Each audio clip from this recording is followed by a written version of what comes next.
Hello अस्सलाम वालेकुम, नमस्कार, सत श्री अकाल। मैं हूं आपका दोस्त Mohammad Habib and welcome to my channel review by हबीब।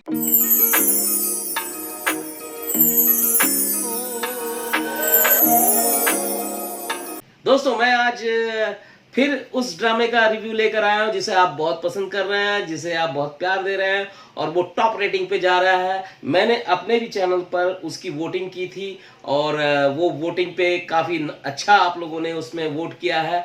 और मेरे चैनल पर मैं आपको बता दूं कि मैं इस तरह का पोलिंग लगाता हूं हमेशा कम्युनिटी में। तो अगर आप उसे देखें तो ज़रूर वोट करें, इससे मुझे एक आइडिया मिलेगा कि आप क्या चीज़ पसंद कर रहे हैं, आपका टेस्ट क्या है, मुझे किस तरह का वीडियो बनाना चाहिए। एनीवे, अब आते हैं मुद्दे पर। तो ये वो ड्रामा है जो आप लोग काफ़ी पसंद कर रहे हैं और इसका अब तक का 36 नंबर एपिसोड आ चुका है, यानी 36वां एपिसोड यूट्यूब पर स्ट्रीमिंग हो चुका है। तो दोस्तों, इस ड्रामे का नाम है जाने जहां। जी हाँ दोस्तों, जाने जहां। तो जाने जहां का 36 नंबर एपिसोड आ गया है, आपने देखा होगा। तो आइए हम लोग सिलसिलेवार ढंग से इसकी सीन बाय सीन एनालाइज करते हैं, इसकी स्टोरी को बेहतरीन ढंग से अनफोल्ड करते हैं। तो दोस्तों, सबसे पहला जब सीन शुरू होता है तो गुलजेब और तबरेज का सीन है और वो दोनों घर पे हैं। तबरेज सोया है, गुलजेब उठती है और वो रात मतलब काफी हो चुकी है। उस रात में उसको ख्याल फाइल का आता है। ऑफिस का काम करना है वो तो उनको बहुत इंपॉर्टेंट फाइल है वो फाइल इंपॉर्टेंट नहीं है, वो कुछ और इंपॉर्टेंट है, लेकिन फाइल को इंपॉर्टेंट बनाया गया है। तो वो बेचारी परेशान हो जाती है, तबरेज को आवाज देती, नहीं उठता, बड़े गहरी नींद में है। तो बंदा इतनी गहरी नींद में रहता है कि तबरेज को लगता है यार जाने दो, सोने दो इसको। वो चाबी उठाती है और वो अपनी गाड़ी के पास पहुंच जाती है और वहां पे उसका दरवाजा खोलती है, इधर उधर फाइल चेक करती है और डैशबोर्ड खोलती है। तो वहां पर बड़े आसान तरीके से वो बैग निकलता है जो तबरेज के शौहर के हाथों में आखिरी वक्त में था, जिसमें वो सेल्फी ले रहा था बेचारा छोटा सा मोबाइल में। तो वो पैसों वाला बैग वहां पे दिखता है तो वो शॉक्ड हो जाती, फिर वो परेशान जैसे तैसे वो वापस आती है और उस बैग को वो एक छज्जे में जाके छुपा देती है। साथ में गन वन भी रहता है, शायद बहुत ज्यादा अंधेरा वाला सीन है। तो एनीवे, तो वहां से फिर आती है तबरेज के पास। तबरेज उठ जाता बेचारा, क्योंकि उसका जो काम करना था डायरेक्टर ने बता दिया, इसका काम हो गया बेटा, आप उठ जाओ तुम। तो तबरेज उठ जाता है और उठते साथ उसको और कोई काम नहीं, फाइल की याद आती है। तो वो बेचारा फाइल लाने चला जाता है। अरे देवा, ये गड़बड़ है बाबा। कि नहीं, तुम्हें जरूरत है, अभी तुमको काम करना है फाइल वाला। तो बेचारा फाइल लाने जाता है। तो यहाँ थोड़ा सा थ्रिलिंग, वो परेशान, उसके चेहरे पे वो परेशानी दिख रही है। तबरेज जाता है और ये परेशान है गुलजेब।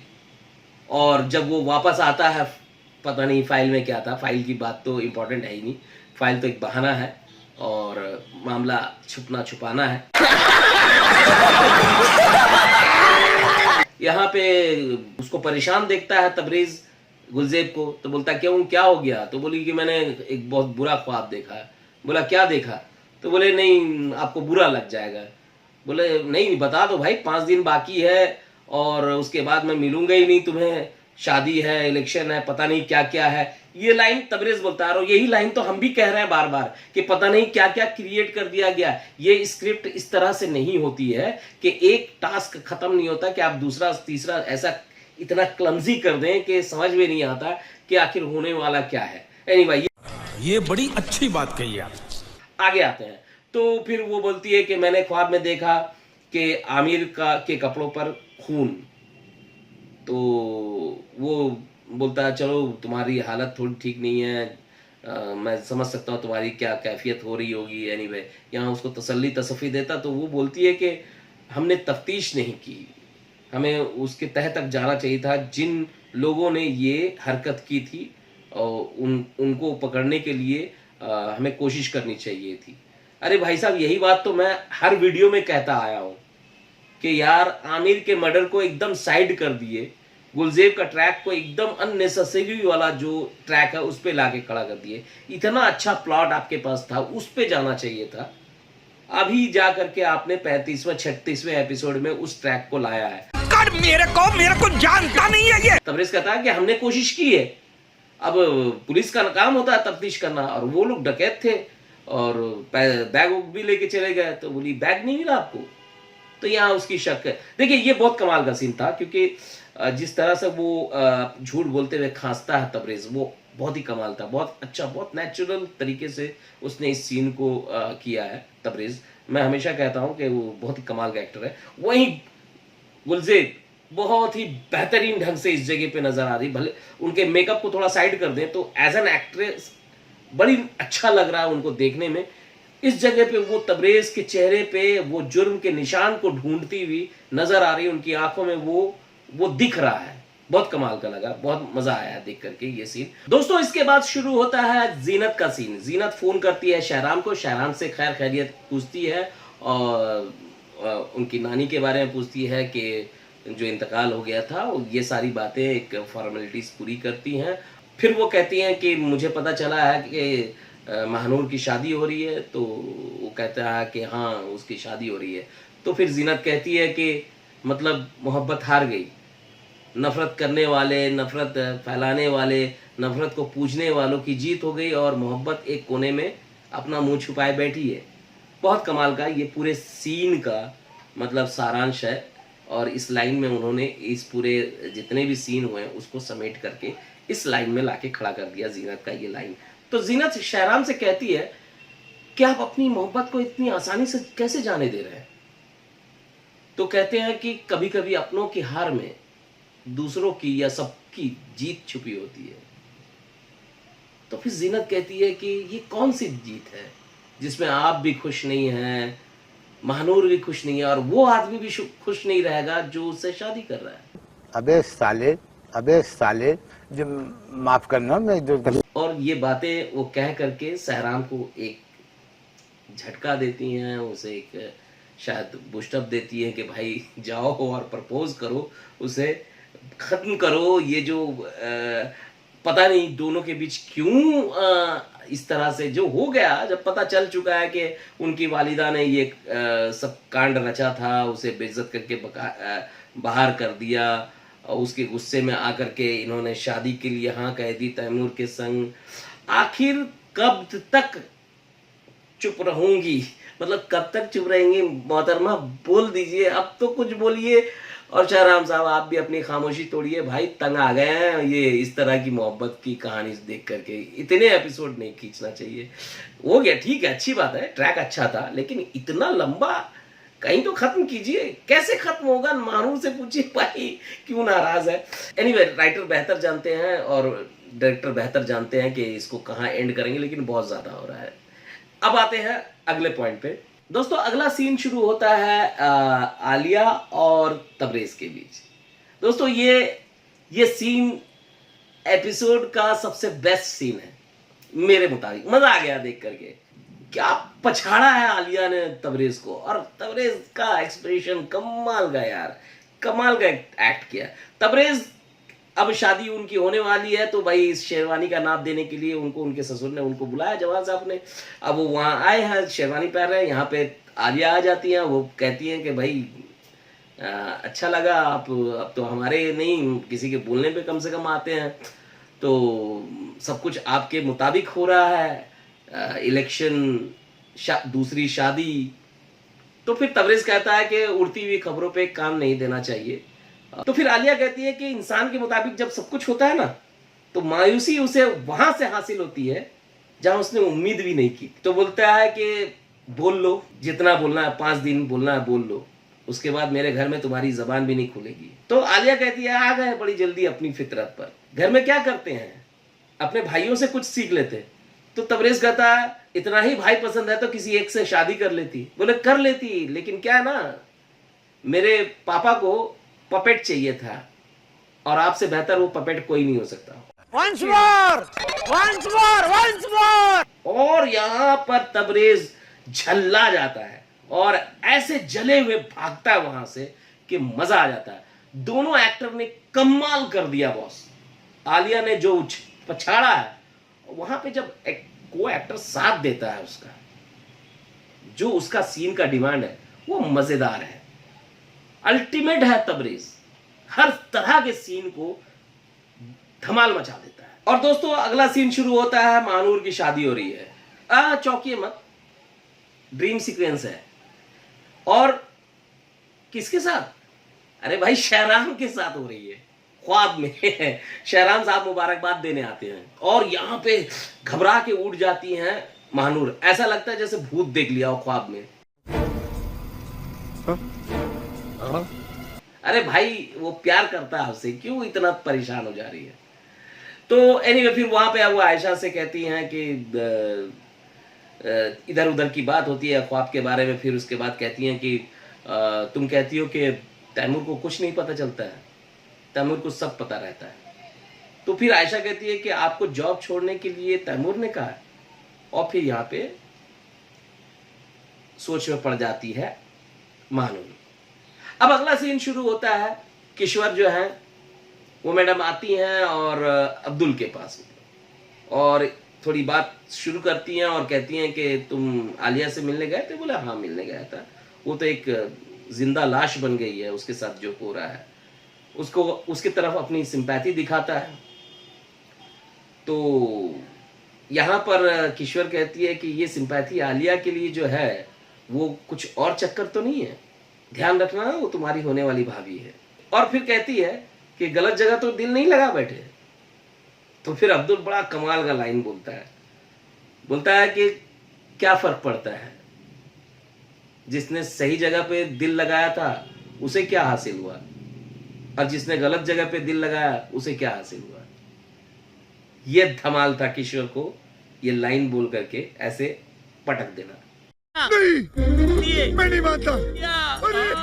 तो दोस्तों अगला सीन शुरू होता है। तो गुलजेब जो है उनको अब आमिर के फ्लैशबैक सब आते हैं, उसके साथ बिताए हुए पल याद आते हैं। उसे खुद से शायद नफरत होती है, ऐसा लगता है, क्योंकि जो उसने उसके हत्यारे से शादी कर ली अनजाने में ही सही, और तबरेज की सारी साजिशें वो खुल करके उसके सामने आ जाती हैं।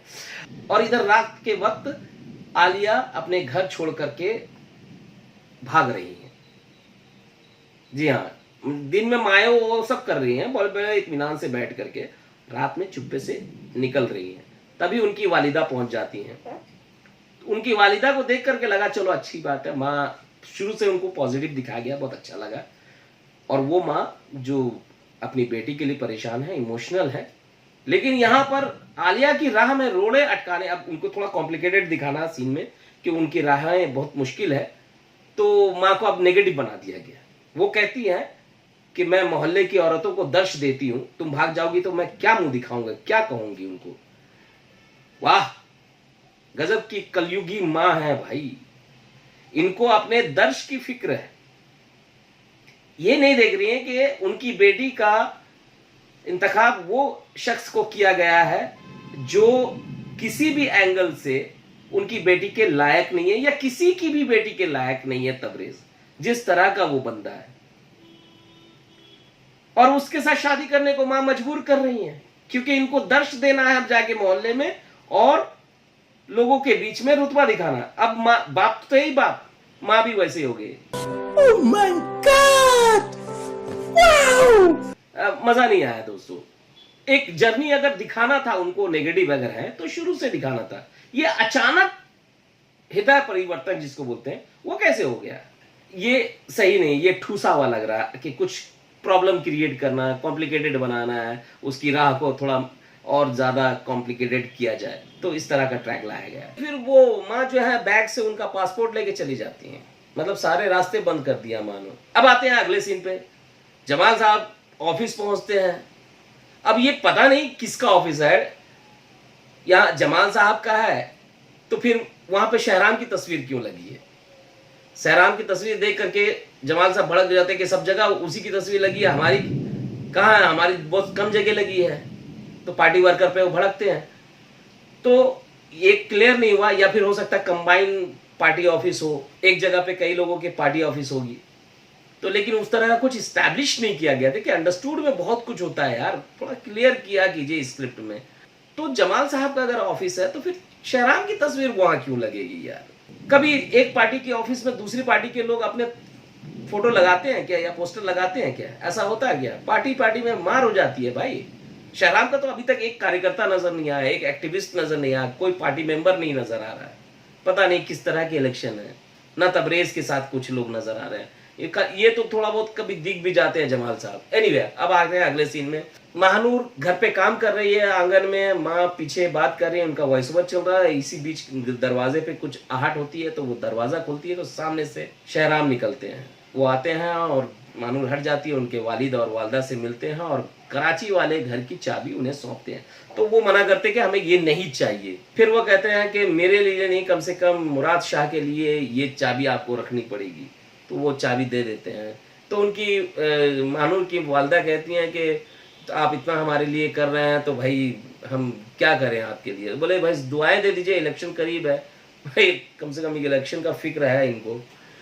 तो वो कहती हैं अरे हाँ, बिल्कुल आप बहुत अच्छा करेंगे। फिर वो पूछते हैं कि भाई आयशा कहाँ है? बोले अरे आपको तो याद कर रही थी वो। तो एनीवे, उनको ये भूमिका थी, आयशा के पास भेजते हैं।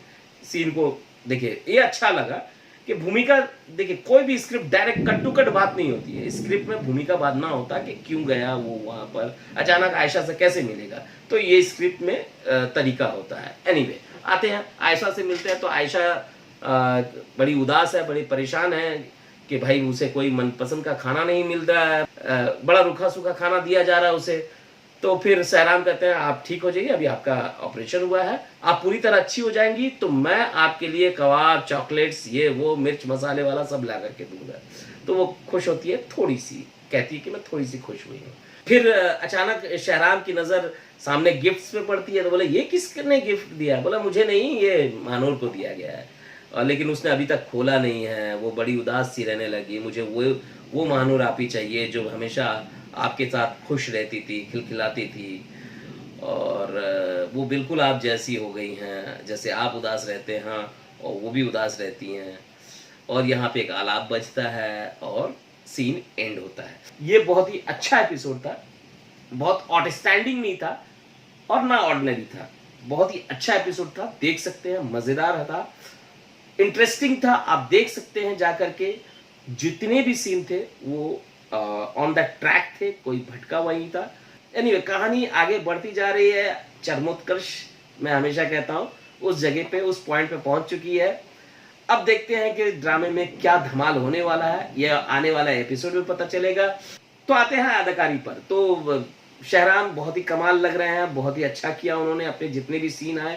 आयजा खान अच्छी लगी, जो भी उनको एज यूजुअल सीन उनके लिखे जा रहे हैं वो उसमें जम रही हैं। एनीवे, आगे आते हैं सवेरा नदीम पर। सवेरा नदीम को एक सीन मिला, बहुत ही कमाल है, और उनका जो कैरेक्टर है वो अब्दुल के साथ जो कन्वर्सेशन है उनका, वो बहुत अच्छा था। अब्दुल ने भी बहुत अच्छा परफॉर्म किया। ओवरऑल सारे लोग जितने भी थे इसमें, जिनको इसमें मौका मिला। हाँ, मैं कहना भूल गया, जो मेन इस एपिसोड में सबसे ज्यादा देर तक फुटेज जिनको मिला है वो है गुलजेब और तबरेज। दोनों का सीन मैंने पहले भी कहा था कि जब ये सीन आएगा तो धमाल होगा। मैंने पहले भी कहा था कि जब इनके सीन आएंगे, तबरेज के और गुलजेब के, तो धमाल हो जाएगा, और वही हुआ। बहुत ही मतलब आप हिल नहीं सकते जब उनके सीन चल रहे थे। और वहीं आलिया और तबरेज का सीन, वो तो अल्टीमेट था, आज के एपिसोड का बेस्ट सीन था, उस पर हम बात कर सकते हैं। एनीवे, अब आते हैं इसके डीआई। इसकी तो बहुत कमाल की है। तो जब डीआई की बात हो रही है तो जाहिर है कि हमें डीओपी की बात करनी चाहिए, कैमरामैन की बात करनी चाहिए कि उनका काम बहुत अच्छा है। बहुत ही अच्छी तरीके से लाइटिंग की गई है, जिस सीन का मूड जिस तरह का है उस तरह उसकी लाइटिंग की गई है। फ्रेमिंग बहुत अच्छी है। बैकग्राउंड म्यूजिक बहुत ही कमाल का है, बहुत ही कमाल और मज़ेदार है। सीन को बहुत अच्छे तरीके से संप्रेषित कर पा रहा है ऑडियंस तक, तो यानी कि एग्जीक्यूट कर पा रहा है ऑडियंस तक। तो बहुत ही अच्छा रहा दोस्तों एपिसोड। तो अब आते हैं उस पॉइंट पर कि राइटिंग बहुत अच्छी है। रिदा बिलाल ने बहुत ही अच्छे तरीके से इसकी राइटिंग की है और स्क्रिप्ट को कोशिश की है कि भटके नहीं, लेकिन कहीं कहीं जो मतलब उसकी खामियां हैं वो मैं बयान कर देता हूँ।